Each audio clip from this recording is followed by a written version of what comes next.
Okay, सो social institutions में हमारा next जो है हमारे पास पॉलिटिकल इंस्टीट्यूशन। ठीक है, पॉलिटिकल इंस्टीट्यूशन तरह से है।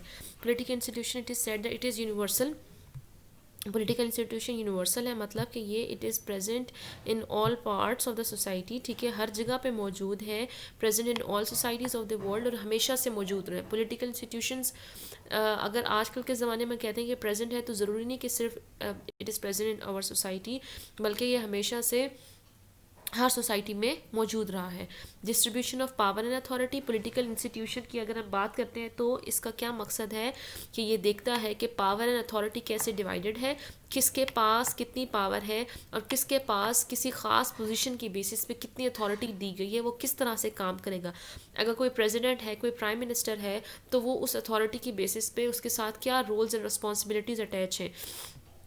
डिस्ट्रीब्यूशन ऑफ पावर अथॉरिटी किस तरह से डिवाइडेड है, मकसद क्या है, to maintain the social order. Social order को मेंटेन रखने के लिए पावर एंड अथॉरिटी किस तरह से डिस्ट्रीब्यूटेड है, तो वो हमारे पास पॉलिटिकल इंस्टीट्यूशन में आता है। ठीक है, मिशॉनस ने डेफिनेशन दी थी पॉलिटिक्स या पॉलिटी की, कि ऐसा इदारा है दैट डिस्ट्रीब्यूट्स पावर। ठीक है, पावर को डिस्ट्रीब्यूट करता है, सोसाइटी के एजेंडा को सेट करता है कि सोसाइटी क्या है, उसका मकसद क्या है, उसको उसके कवानीन क्या है, कौन किस तरह से काम करेगा, किस हिसाब से उस चीज़ों को लेकर जाएगा, एंड मेक डिसीजंस, और फैसले कैसे लिए जाएंगे।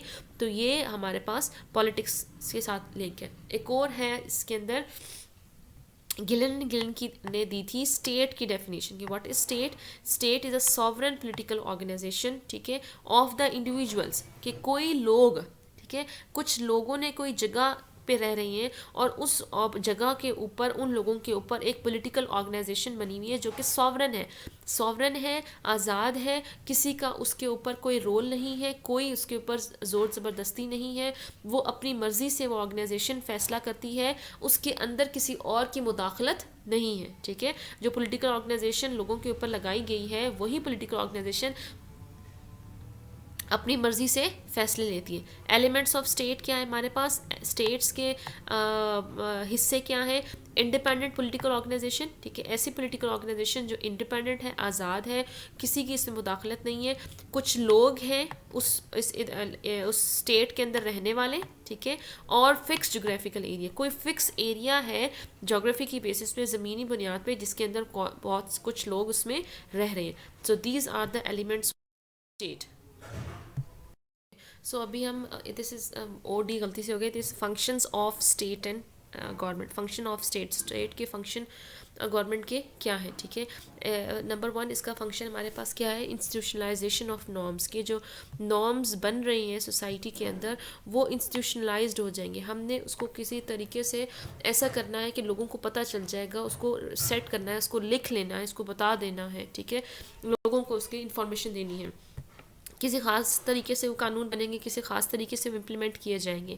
Make laws to control society, society को कंट्रोल करने के लिए लॉज बनाए जाएंगे। मिनिस्ट्री ऑफ लॉ, और जो नेशनल असम्बली है, हम पाकिस्तान के अंदर बात करते हैं, तो these are law framing agency, ये लॉ बनाती हैं।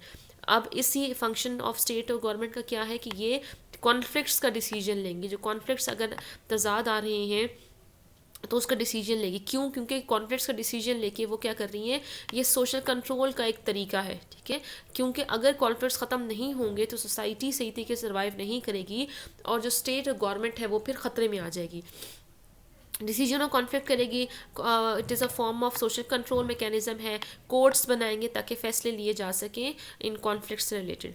इन्फोर्समेंट ऑफ नॉर्म्स, जो नॉर्म्स बनाए जा रहे हैं, ठीक है, एक तो कॉन्फ्लिक्ट का डिसीजन ले लिए, अब नॉर्म्स की इन्फोर्समेंट करवानी है, उसके ऊपर अमल दरामद कराना है, जो कवानीन बनाए जाएंगे। अमल दरामद कैसे होगा कि लोगों को बताया जाएगा कि कवानीन ये हैं, इस तरह से हैं, इसको इस तरह से फॉलो किया जाता है, और कोशिश की जाएगी कि उसकी वायलेशन ना हो। अगर कोई इसकी वायलेशन कर रहा है, अगर उसकी मुखालफत कर रहा है, तो उसको फिर पनिश किया जाएगा। इसका फंक्शन क्या है स्टेट और गवर्नमेंट का, कि ये डिफेंस ऑफ सोसाइटी, सोसाइटी की बचाव करेगा, सोसाइटी की प्रोटेक्शन करेंगे। ठीक है, it will defend against all foreign attacks, जितने भी अगर कोई बैरूनी ख़तरात हैं, उन ख़तरात से बचाने के लिए क्या करेगी, वो अपने मुल्क को बचाएगी। फंक्शंस ऑफ पॉलिटिकल इंस्टीट्यूशन, ये जो पीछे फंक्शंस हमने किया था, that was about the function of state and government. अभी हमारे पास फंक्शन है, that is the function of political institutions. ठीक है, पॉलिटिकल इंस्टीट्यूशन का मकसद क्या है, number one, to regulate relationship, की जो रिलेशनशिप्स बने हुए हैं उनको रेगुलेट करना, मतलब लोगों के दरमियान ताल्लुकात किस किस्म के हैं, किस तरह से हैं, किस तरह से बातचीत करनी है उन्होंने, किस चीज़ के ख़िलाफ़ नहीं जाना, किस चीज़ को कैसे लेके जाना है, किसके ज़रिए से इनके दरमियान रिलेशनशिप मेंटेन होंगे, थ्रू रूल्स एंड रेगुलेशन, ताकि उनके बिहेवियर को गवर्न किया जा सके। वो किसी ख़ास, अगर उनके दरमियान में अगर हम ये रिलेशनशिप को रेगुलेट नहीं करेंगे ना, तो एक इंसान दूसरे इंसान की ज़िंदगी का को नुकसान पहुंचा सकता है, उसकी जायदाद को, उसकी इज़्ज़त को, उसकी जो रिसोर्स उसके पास मौजूद हैं तो उसको नुकसान पहुंचा सकते हैं। तो हमने इस फंक्शन पॉलिटिकल इंस्टीट्यूशन का मकसद है कि हमने उनके दरमियान में रेगुलेशन में रिलेशनशिप्स को मेंटेन रखना है, रेगुलेट करना है, ताकि चेक एंड बैलेंस रखना है, ताकि वो एक दूसरे की हकूक़ की खिलाफ वर्जी ना करें। पॉलिटिकल इंस्टीट्यूशन का एक और काम क्या है कि वेलफेयर वर्क्स, ये वेलफेयर वर्क करते हैं, ये काम करते हैं, लोगों की भलाई के लिए काम करते हैं। वेलफेयर में किस तरह से आ जाता है काम? एजुकेशन प्रोवाइड करना, हेल्थ की फैसिलिटी देना, ठीक है, जर्नी बाय रोड एयर, अगर उन्हें एयर हवाई रास्ता अपनाने हैं सफ़र के लिए या रोड के लिए अपनाना है तो वो रोड बनाना, उसमें उनको सहूलियात देना कि वो आराम से उसमें आ जा सके। तमाम लोगों के जो उस स्टेट के अंदर, इस पॉलिटिकल इंस्टीट्यूशन के अंदर जितने भी लोग आते हैं उन सब का सब लोगों का ख्याल रखना।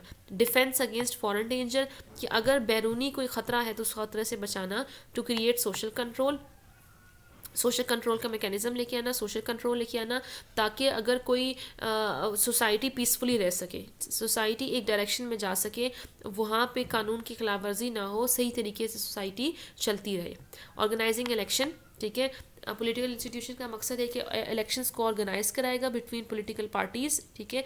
इलेक्शन कमीशन, जैसे हम पाकिस्तान की बात करते हैं तो पाकिस्तान के इलेक्शन कमीशन क्या करता है? इलेक्शंस को ऑर्गेनाइज करवाता है। लॉ मेकिंग करेंगे, कवानीन बनेंगे, ठीक है, कवानीन क्या बनेंगे, किस तरह से बनेंगे। अब आजकल आप ये एग्जांपल लेते हो कि इसके अंदर सेनेट इलेक्शंस होने वाले हैं मार्च में, तो सेनेट के फरवरी के एंड में ना, मतलब सेनेट इलेक्शंस अभी होने वाले हैं, और इन सेनेट इलेक्शंस को, सेनेटर की इलेक्शन के लिए वो इलेक्शन किस तरह से होगा, जो कह रहे हैं कि ये ओपन वोटिंग का सिस्टम होना चाहिए। तो ओपन वोटिंग का जो सिस्टम है वो पहले हम कहते हैं कि पहले मौजूद नहीं था, ठीक है। अब सिस्टम कह रहे हैं कि अब इसके लिए कवानीन बन रहा है, इसके लिए लेजिस्लेशन हो रही है, नेशनल असम्बली में जो है वो बिल्स पेश किए जा रहे हैं, तो वो नेशनल असम्बली से बिल पास होगा, उसके बाद फिर वो कवानीन की शक्ल अख्तियार करेगा बाद में बाकी प्रोसीडिंग्स के थ्रू। तो क्या होती है? लॉ मेकिंग हो रही है according to the needs of the country, country की ज़रूरियात के मुताबिक कानून साजी भी पॉलिटिकल इंस्टीट्यूशन के फंक्शन में आती है। Implementation of law, law banana, law पे अमल दरामद करना। अब अमल दरामद किस तरीके से होगा? पुलिस के ज़रिए से या जेल्स के ज़रिए से अमल दरामद, क्योंकि अगर कोई वायलेट कर रहा है तो उसको सज़ा देनी है। सज़ा किस तरीके से दी जाएगी? उसको जेल में डाल दिया जाएगा या पुलिस उसके ऊपर चेक एंड बैलेंस रखेगी, पुलिस देख रही है कोई कानून की खिलाफ वर्जी ना करे। अपने इंटरनेशनल रिलेशनशिप्स को भी मेंटेन करने की कोशिश करेंगे। बैनुल-अक़वामी ताल्लुकात किन लोगों के साथ किस तरह से रखने हैं, किस तरह से काम करना है, किस तरह से बातचीत करनी है, एग्रीमेंट्स कौन से बनाने, किस मुल्क के साथ किस तरह के ताल्लुकात होंगे, तो ये भी हमारे पॉलिटिकल इंस्टीट्यूशंस हमें डिफाइन करते हैं। पॉलिटिकल इंस्टीट्यूशन फिर बाकी इंस्टीट्यूशंस की भी बात करता है, बाकी इंस्टीट्यूशंस को भी देखेगा। फॉर एग्जांपल इवैल्यूएशन की जाएगी दूसरे इंस्टीट्यूशंस की, ये पॉलिटिकल इंस्टीट्यूशंस ये देखेंगे कि कैसे बाकी इदारे सही तरीके से काम कर रहे हैं या नहीं कर रहे हैं। फॉर एग्जांपल एजुकेशन से रिलेटेड पॉलिसीज़ ले आएंगे, हेल्थ से रिलेटेड पॉलिसीज़ ले आएंगे, वोटिंग बिहेवियर से रिलेटेड पॉलिसीज़ ले आएंगे, तो ये कोड ऑफ कंडक्ट लेके आएंगे कि तरीका क्या है। ये हमारे फिर अदर इंस्टीट्यूशंस के लिए, फैमिली के लिए, रिलीजन के लिए, एजुकेशन के लिए, हेल्थ के लिए, तो ये evaluation of other. So political systems में आपको जैसे बताया था क्या था कि डेमोक्रेसी है। डेमोक्रेसी क्या है? जिसके अंदर rule by the government, by the people, उनकी मर्ज़ी के मुताबिक रूल किया जाएगा, उन्हीं की मर्ज़ी शामिल होगी, वो ही डिसाइड करेंगे अपने मैटर्स को, अपनी चीज़ों को। और मोनार्की कौन सा सिस्टम है? मोनार्की हम कहते हैं बादशाहत का निज़ाम, जो नस्ल दर नस्ल सिस्टम चलता है, जो लोगों को पोजीशन मिलती है, किसी बंदे को रूल करने की पोजीशन किसी बंदे को मिलती है on the basis of his heredity, विरासत में उसे वो पोजीशन मिलती है। और डिक्टेटरशिप हमारे पास क्या है?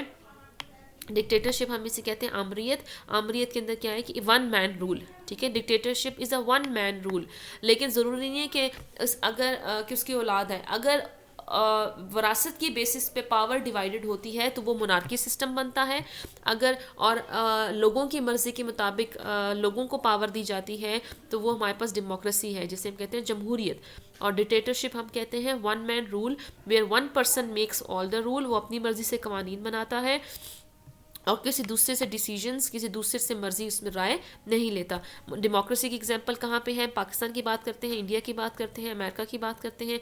मोनार्की की बात हम सऊदी अरब की करते हैं, या दूसरे अरब स्टेट्स हैं, या थाईलैंड की बात करते हैं, ठीक है। डिक्टेटरशिप क्या है हमारे पास? आमरीयत। आमरीयत अगर हम बात करते हैं कि पाकिस्तान के अंदर डिक्टेटरशिप, मिलिट्री रूल अगर हुआ था, जनरल ज़ियाउल हक थे, जनरल परवेज़ मुशर्रफ थे, तो वो डिक्टेटरशिप के अंदर आते हैं, ठीक है, उन्होंने रूल किया था। और या अभी आप ये देखते हो कि म्यांमार में कुछ दिन पहले मिलिट्री कू लगा है, वहाँ पे मार्शल लॉ लगा है, मिलिट्री ने कंट्रोल कर लिया है गवर्नमेंट को। So these are different types of political system जो कि इस पॉलिटिकल इंस्टीट्यूशन के अंडर आते हैं।